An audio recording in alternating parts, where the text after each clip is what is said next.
नमस्कार मेरे साथियों। मैं DElEd class first semester math zero यानी जीरो लेवल से शून्य शून्य से शुरू करता हूँ और आपको जब तक समझ नहीं आए तब तक मैं पढ़ाऊँगा। इस टाइम राजन सीरीज चल रहा है डीएलएड फर्स्ट सेमेस्टर का, तो हमने कुछ इससे पहले पढ़ा भी दिया है। अगर आप नहीं पढ़े हैं तो जाके प्लेलिस्ट में पढ़ें, सारे क्लास को देखें। निश्चित तौर पे कहते हैं गारंटी के साथ आपको समझ में आएगा। तो देर न करते हुए मैं इस क्लास को शुरू करता हूँ। इस क्लास को देखने के बाद उस क्लास को जाकर ज़रूर देखें। इसमें हम उसका लिंक इसके डिस्क्रिप्शन बॉक्स में हम लिंक भी डाल देंगे, आप देख सकते हैं। चलिए शुरू करते हैं। आज का प्रश्न देखिए। इस प्रश्न में दिख रहा होगा आपको साफ साफ। आज के प्रश्न में 58 नंबर से शुरू करते हैं। 58 से पहले का सभी प्रश्न हमने सॉल्व करवा चुका और करा है कि अभाज्य संख्या कौन सा है। अभाज्य संख्या मीन्स वो केवल एक से कटे और खुद से कटे वही संख्या। तो देखिए अभाज्य संख्या ये नहीं है। क्यों नहीं है? क्योंकि ये 2 से कट रहा है, 4 से कट रहा है। ये देखिए ये 1 से कट रहा है और स्वयं से कट रहा है, इसलिए ये अभाज्य संख्या होगा। ये भी नहीं होगा क्योंकि ये 2 से 3 से कट रहा है, 2 3 से कट रहा है, ये भी नहीं होगा।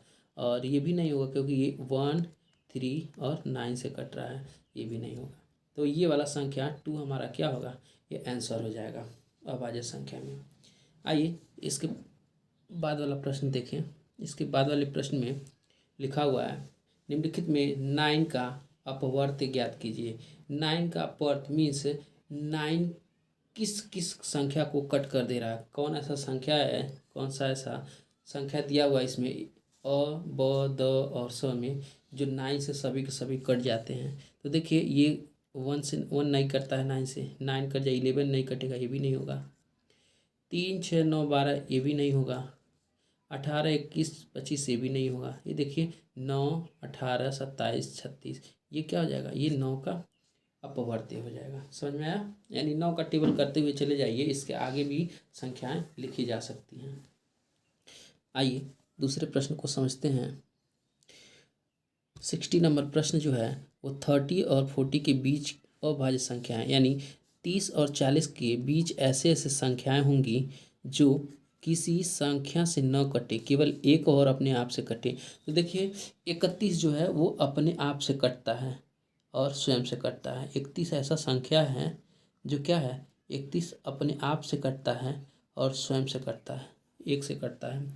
32 भी नहीं कटेगा, 2 से कट जा रहा है। 33 3 से कटता है। 34 भी 2 से कटता है और 35 भी 5 से कटेगा, 7 से कटेगा। 36 भी नहीं, 37 ले लीजिए। 37 किसी संख्या से नहीं कटता है तो 37 ले लीजिए। देखिए ऑप्शन में कहीं है 31 37, देखिए यही वाला है। ठीक है, ये वाला आंसर हो जाएगा। नेक्स्ट देखते हैं। तीन संख्याएं दी हुई हैं 1:2:3 रेशियो के अनुपात में है। यदि इनका महत्तम समापवर्तक कर रहा है, महत्तम मस 12 है, ये संख्याएं क्या होंगी? तो देखिए ये संख्याएं क्या होंगी। मस दिया हुआ है, मस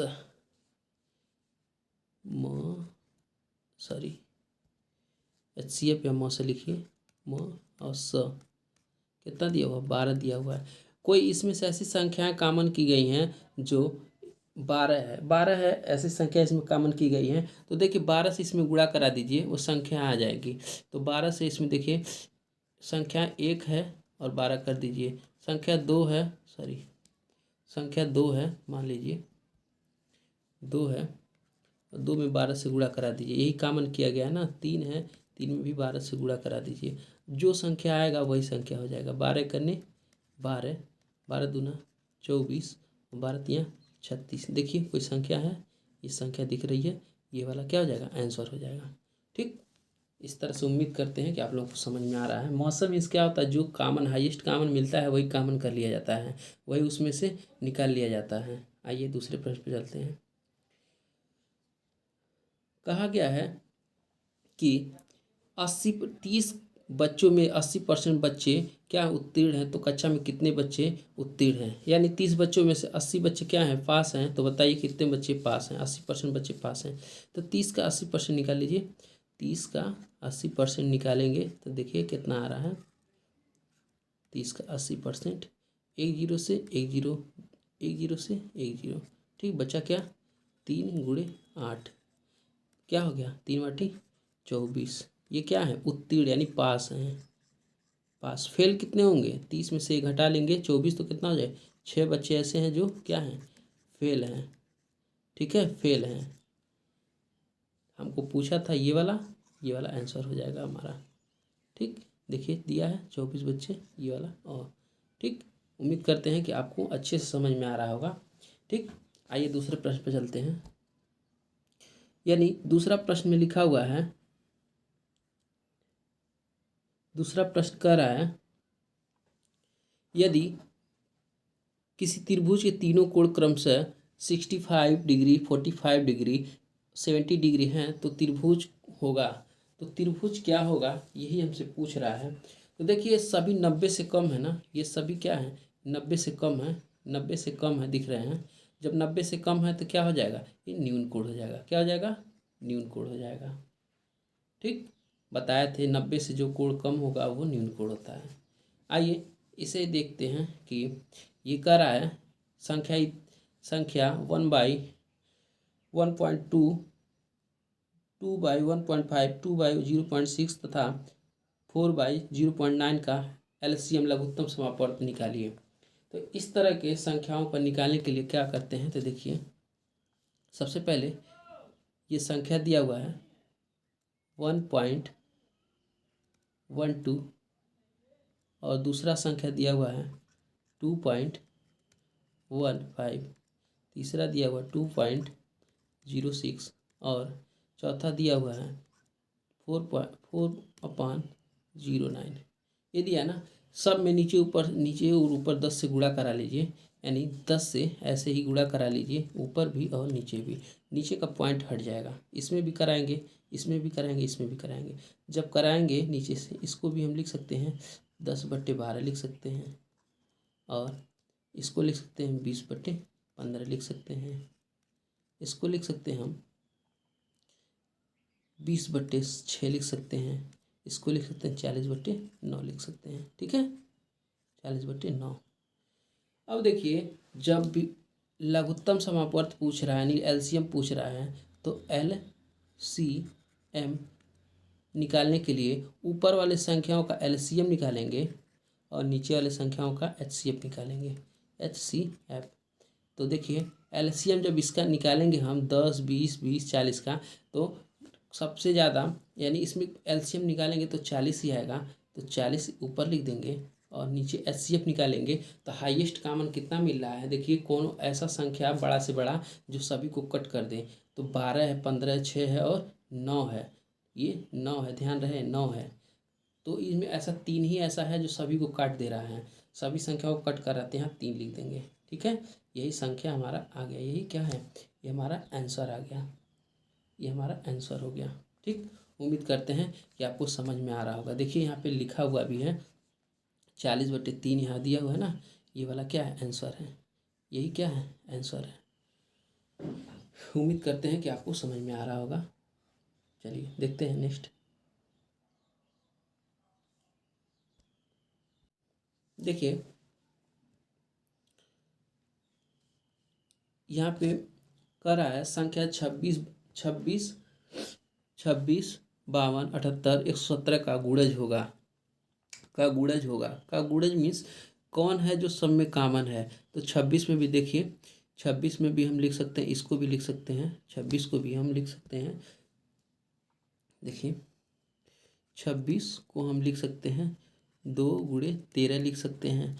52 और क्या दिया हुआ है? 52 दिया है, 52 को भी लिख सकते हैं। 4 × 13 लिख सकते हैं, 13 चौका 52 होता है। और 78 दिया है तो 78 को भी हम लिख सकते हैं। 6 × 13, 13 छक्का 78 होता है। और 117 दिया हुआ है, इसको भी हम लोग लिख सकते हैं कि 9 × 13, तो क्या कॉमन मिल रहा है, देखिए सब में कॉमन 13 मिल रहा है। क्या कॉमन मिल रहा है, सब में कॉमन 13 मिल रहा है। देखिए सब में कॉमन 13 मिल रहा है, सॉरी सब में कॉमन क्या मिल रहा है, 13 मिल रहा है। तो आप 13 यहाँ से ले सकते हैं। सब में कॉमन 13 मिल रहा है, देखिए ऊपर तक लेके जाएंगे तो सब में कॉमन 13 मिल रहा है। ठीक, उम्मीद करते हैं कि आपको समझ में आ रहा होगा। देखिए यहाँ पे 13 है, हमने यहाँ पे 13 दिया है, ये वाला क्या करेंगे, ये टिक कर देंगे। दूसरे संख्याओं को देखते हैं। नेक्स्ट कर आप 25 किलोग्राम शक्कर और 30 किलोग्राम गुड़ को किस बड़े से बड़े बाट द्वारा पूरा तोला जा सकता है। तो बड़ा से बड़ा बाट HCF नहीं है, जब बड़ा से बड़ा कहेगा तो हम 25 और 30 का, जब बड़ा बड़ा कह रहा है तो हम 25 क्या है और 30 है।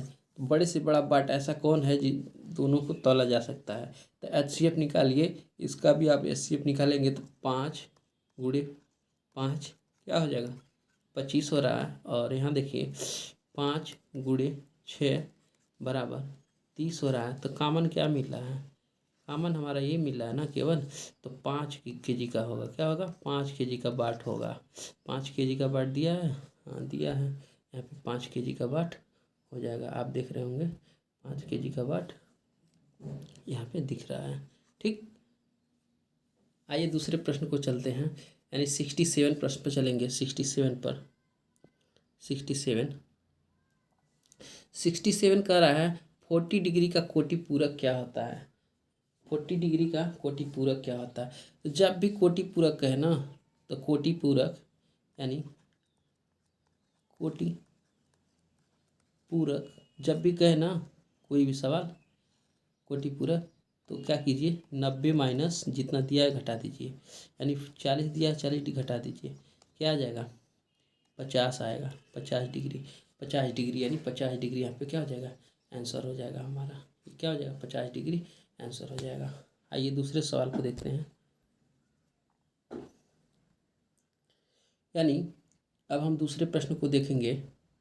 दूसरा प्रश्न कह रहा है 60 डिग्री का समपूरक कोण। समपूरक कोण देखिए ये वाला समपूरक कोण, जब समपूरक कोण कहे ना तो लिखेंगे समपूरक कोण।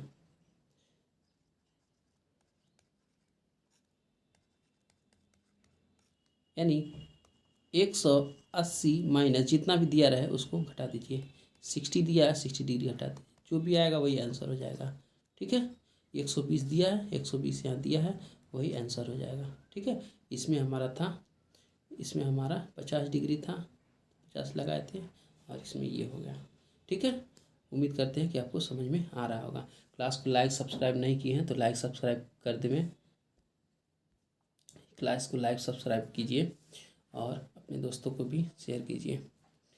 बचा है क्वेश्चन नंबर 67। क्वेश्चन नंबर 67 को देखेंगे क्या कह रहा है। क्वेश्चन नंबर 67 कह रहा है ए बराबर दिया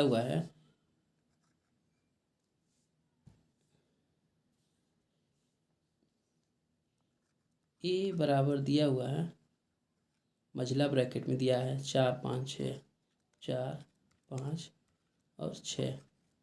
फिर बी बराबर दिया हुआ है मझला ब्रैकेट में 2 3। ठीक, पूछ रहा है ए यूनियन बी पूछ रहा है, ए यूनियन बी पूछ रहा है।